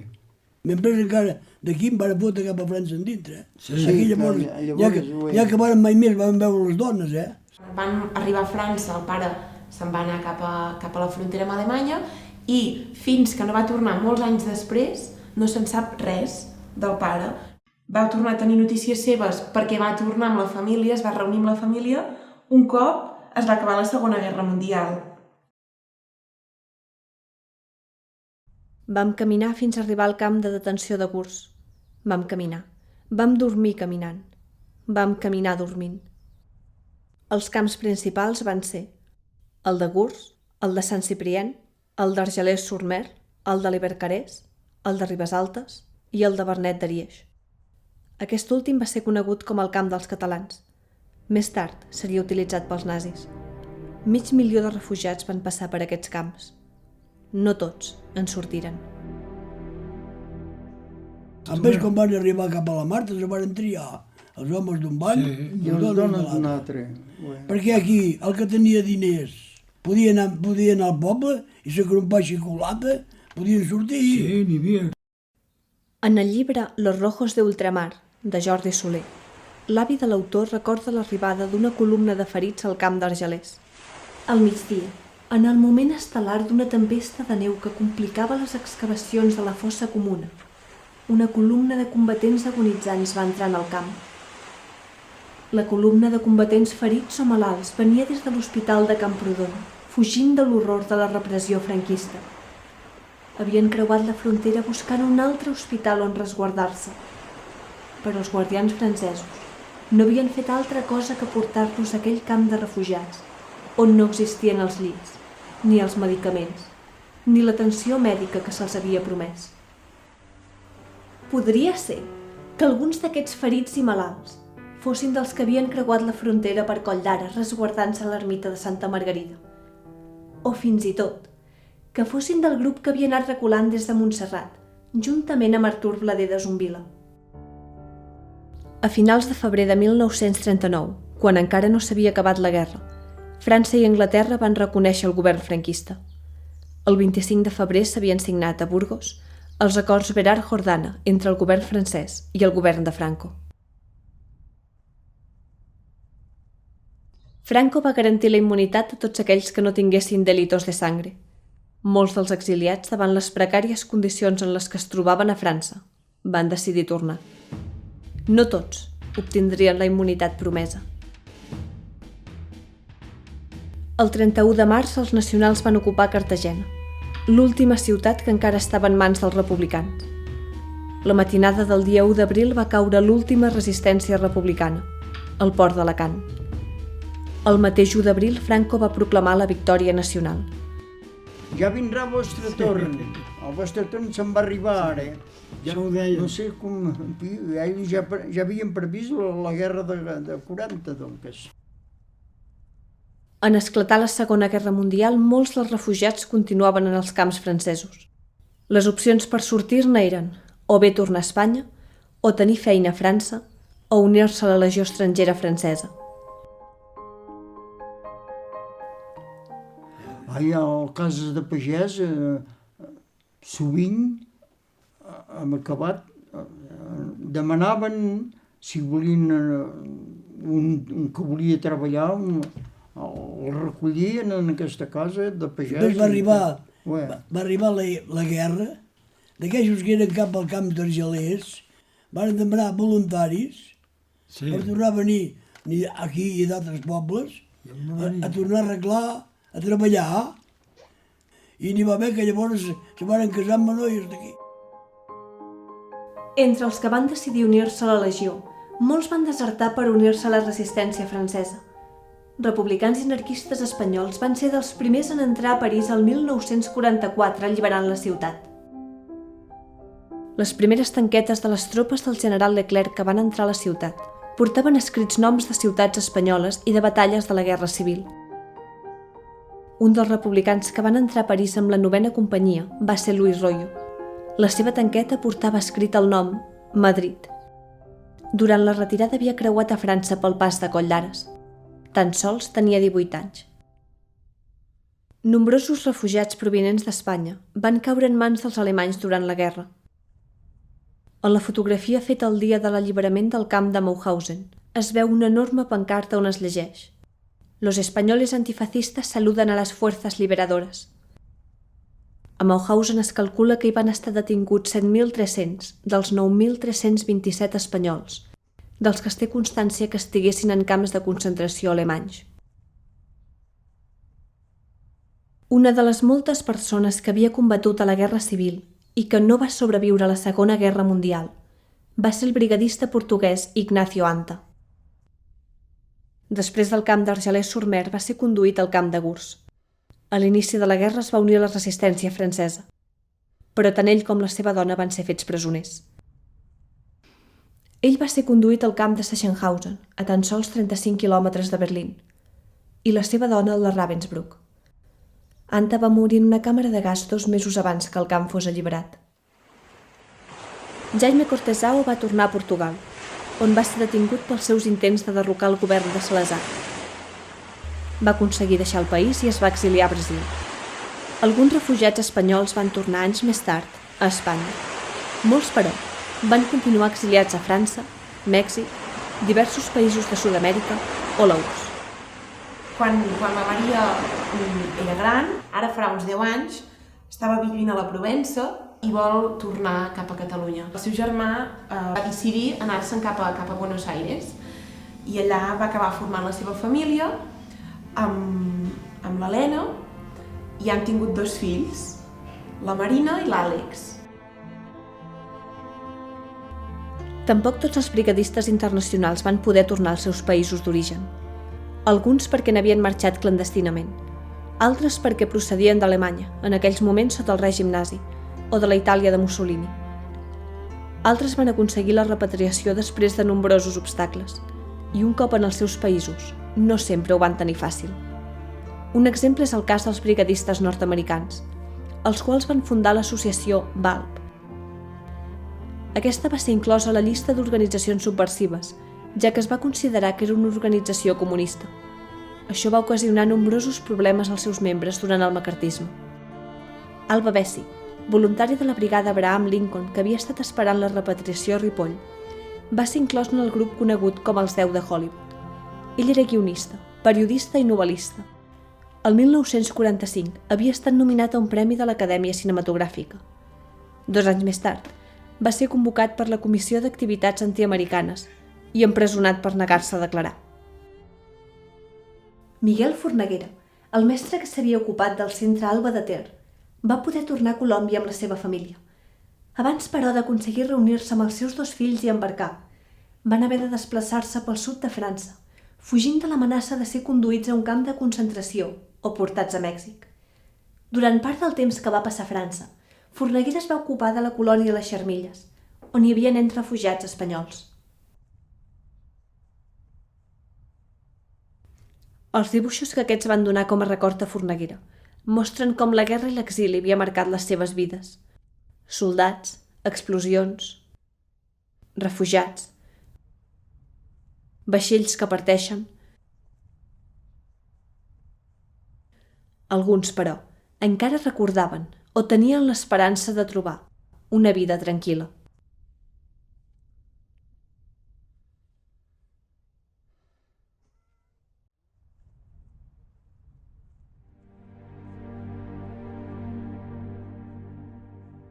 Pablo de Grave, relator especial de les Nacions Unides per la promoció de la veritat, la justícia, la reparació i les garanties de no repetició, viatja a Espanya i realitza un informe pel Consell de Drets Humans. En aquest informe mostra la seva preocupació en els següents punts. En España, no hubo procesos formales de depuración de las Fuerzas Armadas. Varios temas siguen subexplorados, como por ejemplo los trabajos forzosos de presos, muertes en bombardeos, niños robados, las consecuencias de la guerra y diferentes formas de represión, así como las responsabilidades de las empresas privadas por su participación activa o complicidad en la comisión de violaciones de derechos humanos. Prácticamente en la totalidad de los casos que son presentados ante la justicia española por crímenes graves cometidos durante la Guerra Civil y el franquismo, o no se abren investigaciones, o se archivan sin que los jueces siquiera conozcan los hechos. No se estableció nunca una política de Estado en materia de verdad. No existe información oficial, ni mecanismo de esclarecimiento de la verdad. El que va passar a Espanya va ser, de fet, no una mera guerra civil, sinó l'inici d'una revolució. És aquest fet el que la premsa antifeixista fora d'Espanya ha intentat amagar. El problema ha estat reduït a feixisme contra democràcia i l'aspecte revolucionari s'ha ocultat tant com s'ha pogut.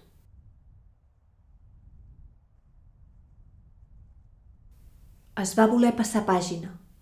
Se'ls ha volgut oblidar.